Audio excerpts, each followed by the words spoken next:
Hi, ಎಲ್ಲರೂ ಹೇಗಿದ್ದೀರಾ? So last ವಿಡಿಯೋಲಿ ನಾವು ಸಾಂತಾ ಕ್ಲಾಸ್ ಅವ್ರ ಬಗ್ಗೆ ಡಿಸ್ಕಸ್ ಮಾಡಿದ್ವಿ. ನಾನು ಈ ವಿಡಿಯೋದಲ್ಲಿ ಸ್ಟಾರ್ ಬಗ್ಗೆ ಡಿಸ್ಕಸ್ ಮಾಡ್ತಾ ಇದ್ದೀನಿ. ಯಾಕಂತಂದರೆ ಕ್ರಿಸ್ಮಸ್ ಸೀಸನ್ ಬಂತು ಅಂದರೆ ಡಿಸೆಂಬರ್ ಸ್ಟಾರ್ಟ್ ಆಯಿತು ಅಂದ್ರೇ ಪ್ರತಿಯೊಬ್ಬರ ಮನೆ ಮುಂದೆ ಸ್ಟಾರ್ ಇರುತ್ತೆ. ಸ್ಟಾರ್ ಹಾಕಿರ್ತಾರೆ. ಈ ಸ್ಟಾರ್ನ ಸ್ಟೋರಿ ಏನು, ನಾವು ಸ್ಟಾರ್ ಯಾಕೆ ಹಾಕ್ತೀವಿ ಅಂತ ಹೇಳಿ ಈ ಒಂದು ವಿಡಿಯೋಲಿ ತಿಳ್ಕೊಳ್ಳೋಣ.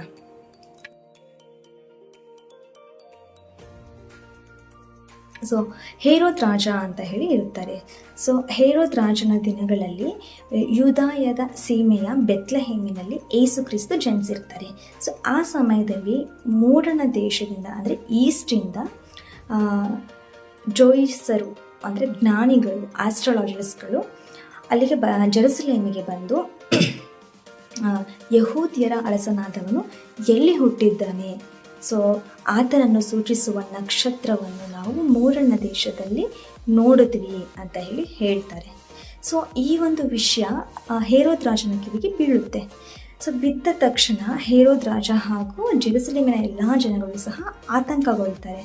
ಆಗ ಇಮಿಡಿಯೇಟ್ ಹೇರೋದ್ ರಾಜ ಏನು ಮಾಡ್ತಾರೆ, ಯಹೂದ್ಯರ ಮಹಾಯಾಜಕರನ್ನೆಲ್ಲರನ್ನೂ ಸಹ ಕರೆಸಿ ಕ್ರಿಸ್ತನು ಹುಟ್ಟಬೇಕಾದಂಥ ಸ್ಥಳ ಯಾವುದು, ಹುಟ್ಟುವಂಥ ಸ್ಥಳ ಯಾವುದು ಅಂತ ಹೇಳಿ ಕೇಳ್ತಾರೆ.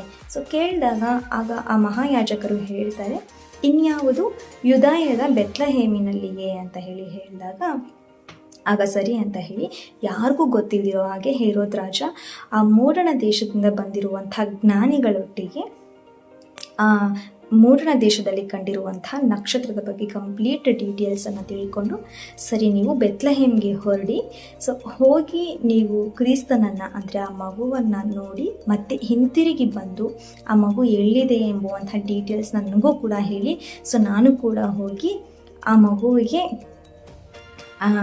ಅಡ್ಡ ಬಿದ್ದು ನಮಸ್ಕಾರ ಮಾಡಿ ಬರ್ತೀನಿ ಅಂತ ಹೇಳಿ ಹೇಳ್ತಾರೆ. ಈ ಹೇರೋದ್ ರಾಜ ಹೇಳ್ತಿರುವಂಥದ್ದು ಸುಳ್ಳು. ಅದು ಈ ಜ್ಞಾನಿಗಳಿಗೆ ಗೊತ್ತಿರೋದಿಲ್ಲ. ಯಾಕಂದರೆ ಹೇರೋದ್ ರಾಜ ಏಸು ಕ್ರಿಸ್ತನನ್ನು ಅಂದರೆ ಆ ಮಗುವನ್ನು ಸಾಯಿಸಬೇಕು ಎನ್ನುವಂಥ ಆಲೋಚನೆಯಲ್ಲಿ ಇರ್ತಾರೆ. ಸರಿ ಅಂತ ಈ ಒಂದು ಜ್ಞಾನಿಗಳು ಬೆತ್ಲೆಹೇಮ್ಗೆ ಹೊರಡ್ತಾರೆ. ಮೂಡಣ ದೇಶದಲ್ಲಿ ಕಂಡಿರುವಂತಹ ನಕ್ಷತ್ರ ಅವರಿಗೆ ದಾರಿ ತೋರುತ್ತೆ. ನಕ್ಷತ್ರ ಮುಂದೆ ಹೋಗ್ತಿರುತ್ತೆ. ಇವರು ಹಿಂದೆ ಆ ನಕ್ಷತ್ರವನ್ನು ಹಿಂಬಾಲಿಸ್ಕೊಂಡು ಹೋಗ್ತಾರೆ. ಆ ನಕ್ಷತ್ರ ಒಂದು ಸ್ಥಳದಲ್ಲಿ ನಿಲ್ಲುತ್ತೆ. ಆ ಸ್ಥಳದಲ್ಲಿರುವಂಥ ಮನೆಯೊಳಗೆ ಜ್ಞಾನಿಗಳು ಹೋಗ್ತಾರೆ.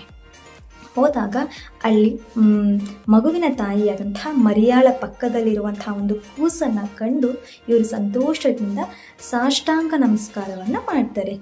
ಸಾಷ್ಟಾಂಗ ನಮಸ್ಕಾರವನ್ನು ಮಾಡಿ ಅವರು ತಂದಿರುವಂಥ ಒಂದು ಗಂಟು ಮೂಟೆಯನ್ನು ಬಿಚ್ಚಿ ಅವರು ಚಿನ್ನ ಮತ್ತು ಧೂಪ, ರಕ್ತಬೋಳಗಳನ್ನು ಕಾಣಿಕೆಯಾಗಿ ಕೊಡ್ತಾರೆ.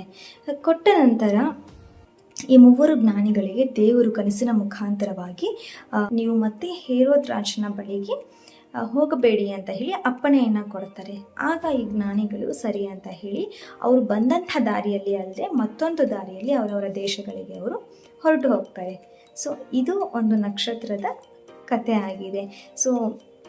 ಇದರಲ್ಲಿ ಏನಂತಂದರೆ ನಮಗೋಸ್ಕರವಾಗಿ ಈ ಲೋಕಕ್ಕೆ ದೇವರು ಮನುಷ್ಯ ಜನ್ಮವನ್ನು ತಾಳಿ ಬಂದಿರುವಂಥದ್ದು ಆ ನಕ್ಷತ್ರದ ಮುಖಾಂತರವಾಗಿ ನಮಗೆ ಗೊತ್ತಾಗುತ್ತೆ. ಹಾಗಾಗಿ ನಾವು ಆ ಒಂದು ನಕ್ಷತ್ರವನ್ನು ಮನೆ ಮುಂದೆ ಹಾಕ್ಕೊಳ್ತೀವಿ. ಈ ಒಂದು ವಿಷಯ, ಈ ಒಂದು ಸ್ಟೋರಿ ಆಲ್ಮೋಸ್ಟ್ ಪ್ರತಿಯೊಬ್ಬರಿಗೂ ಗೊತ್ತಿರ್ಬೋದು. ಎಷ್ಟೊಂದು ಜನಕ್ಕೆ ಗೊತ್ತಿಲ್ಲದಿರುವಂಥ ವ್ಯಕ್ತಿಗಳಿಗೆ ಈ ಒಂದು ವಿಡಿಯೋ ಯೂಸ್ ಆಗುತ್ತೆ ಅಂತ ಅಂದ್ಕೊಂಡಿದ್ದೀನಿ. ಹಾಗೆ ನೆಕ್ಸ್ಟ್ ವಿಡಿಯೋದಲ್ಲಿ ಯಾವ ಟಾಪಿಕ್ ಬಗ್ಗೆ ಮಾಡಬೇಕು ಅಂತ ಹೇಳಿ ನೀವು ಕಮೆಂಟ್ ಮಾಡಿ. ಆ ಒಂದು ಟಾಪಿಕ್ ಬಗ್ಗೆ ನಾನು ವಿಡಿಯೋನ ಮಾಡ್ತೀನಿ. ಈ ವಿಡಿಯೋ ಇಷ್ಟ ಆಗಿದ್ದರೆ ಪ್ಲೀಸ್ ಲೈಕ್ ಮಾಡಿ, ನಿಮ್ಮ ಒಪಿನಿಯನ್ನ ಕಮೆಂಟ್ ಮುಖಾಂತರ ಮಿಸ್ ಮಾಡದೆ ತಿಳಿಸಿ. ಆ್ಯಂಡ್ ಈ ವಿಡಿಯೋ ಯೂಸ್ಫುಲ್ ಅಂತ ಅನಿಸಿದ್ರೆ ನಿಮ್ಮ ಫ್ರೆಂಡ್ಸ್ ಆ್ಯಂಡ್ ಫ್ಯಾಮಿಲಿ ಮೆಂಬರ್ಸ್ಗೆ ಶೇರ್ ಮಾಡಿ. ಹಾಗೆ ಸಬ್ಸ್ಕ್ರೈಬ್ ಮಾಡ್ಕೊಳ್ದೇ ಇದ್ದರೆ ಸಬ್ಸ್ಕ್ರೈಬ್ ಮಾಡ್ಕೊಳ್ಳಿ. ನಾನೆಲ್ಲ ಹೊಸ ವಿಡಿಯೋಸ್ ನೋಟಿಫಿಕೇಷನ್ಸ್ ನಿಮಗೆ ತಲುಪುತ್ತೆ. Thank you.